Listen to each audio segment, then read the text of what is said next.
तो हम लोग को भी इंतजार होगा कि देखते हैं जो फ्रेश, जो गहन पुनरीक्षण के बाद जो सूची आएगी और पुनरीक्षण के बाद जो सूची आई थी फरवरी में, देखा जाएगा कि दोनों का कितना अंतर है। पूरा महागठबंधन राष्ट्रीय जनता दल मजबूती के साथ, हम सब लोग जो है, गरीब को जो अधिकार मिला है संविधान में, जो बाबा साहब ने जो दिया है, हर किस इस अधिकार के लिए हम लोग लड़ेंगे। इनके अधिकार को हम लोग छीनने नहीं देंगे। नमस्कार, आरएन खबर पे आपका स्वागत है। मैं हूं दीपक प्रियदर्शी। बिहार विधानसभा चुनाव से पहले एसआईआर की प्रक्रिया पूरी हो चुकी है और चुनाव आयोग अब इसके आंकड़े भी ऑलमोस्ट जारी कर रहा है।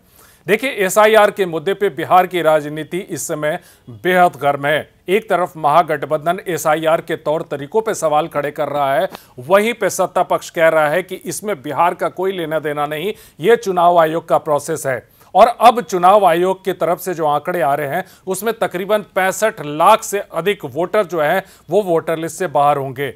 अब इस पर तेजस्वी यादव ने कहा है कि अभी जब पूरे आंकड़े आएंगे और पहले जो फरवरी में जो जांच की गई थी या एसआईआर कराया गया था, उन दोनों को मिलाएंगे और उसके बाद ये देखेंगे कि कितना सही है कितना गलत है। लेकिन चुनाव आयोग को एक बार फिर तेजस्वी यादव ने निशाना साधते हुए कहा कि यह चुनाव आयोग नहीं बल्कि गोदी आयोग है बीजेपी का।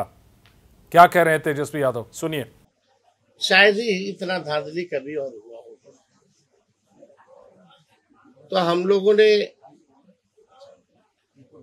साफ इलेक्शन कमीशन से बार बार आग्रह किया है कि भाई जो वोटर लिस्ट जो है वो निष्पक्ष होना चाहिए।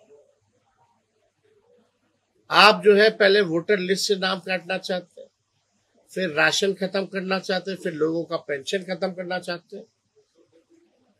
ये लोकतंत्र की जननी बिहार है और यहीं से आप लोकतंत्र को खत्म करना चाहते हैं, तो ये हरगिज बिहार में चलने वाला नहीं है।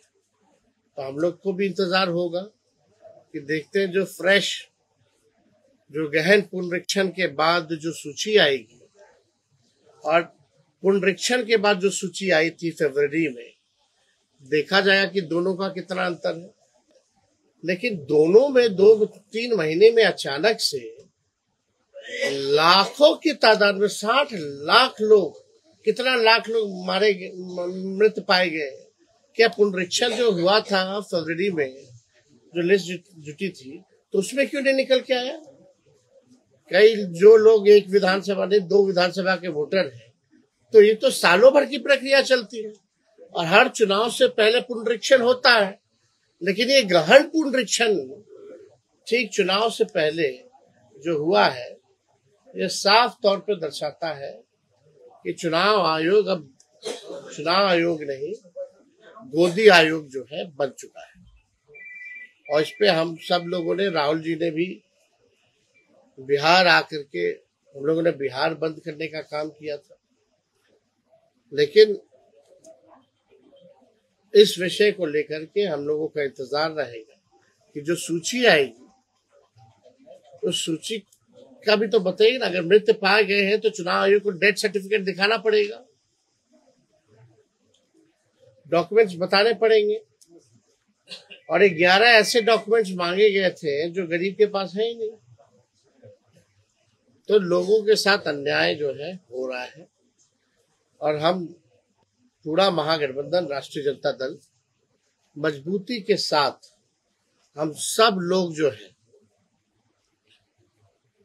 गरीब को जो अधिकार मिला है संविधान में, जो बाबा साहब ने जो दिया है, हर किस इस अधिकार के लिए हम लोग लड़ेंगे। इनके अधिकार को हम लोग छीनने नहीं देंगे। और कोई आप लोगों का कोई सवाल होगा, एक एक करके आराम। परिवार में ही खटपट नजर आ रही है चुनाव नहीं, कोई खटपट नहीं। तेज प्रताप कह रहे हैं कि पार्टी बनाएंगे। अरे भाई, एक मिनट रुक जाइए ना भैया, एक मिनट रुक जाइए ना, पूछे ना सवाल। आप गरम नहीं हुआ जाता है, सब सहयोगी है, बात को समझिए। कितनी पार्टियां बनती है कि नहीं बनती है? तो बनाई गई है। किसी को मना कर सकता है क्या कोई चुनाव लड़ने या नहीं लड़ने से? तो ये विषय महत्वपूर्ण हमारे लिए नहीं है। हमारे लिए जो महत्वपूर्ण विषय है, पढ़ाई, दवाई, कमाई, सिंचाई, सुनवाई और कार्रवाई वाली सरकार होनी चाहिए। हम लोग मुद्दे की बात करते हैं, इतने महत्वपूर्ण मुद्दे हैं, लेकिन आपको लगा कि ये सवाल इम्पोर्टेंट है आपके लिए, तो हमने अपना जवाब दिया। लोकतंत्र है, डेमोक्रेसी है। सर मीडिया को लेके एक सवाल देखिए, एसआईआर के मुद्दे पे चुनाव आयोग ने तमाम विरोधों के बावजूद भी इसकी पूरी प्रक्रिया की है। अब इसके आंकड़े भी जारी हो रहे हैं और 65 लाख से अधिक वोटर लिस्ट से हटाए जाएंगे। अब जाहिर सी बात है कि इस पर राजनीति होगी। तमाम कोशिशों के बावजूद महागठबंधन इस प्रोसेस को रोक नहीं पाया है। तो अब देखना है कि जब इसके आंकड़े प्रॉपर तरीके से जारी होंगे, उस पर महागठबंधन का क्या रिएक्शन होता है। वीडियो देखने के लिए धन्यवाद।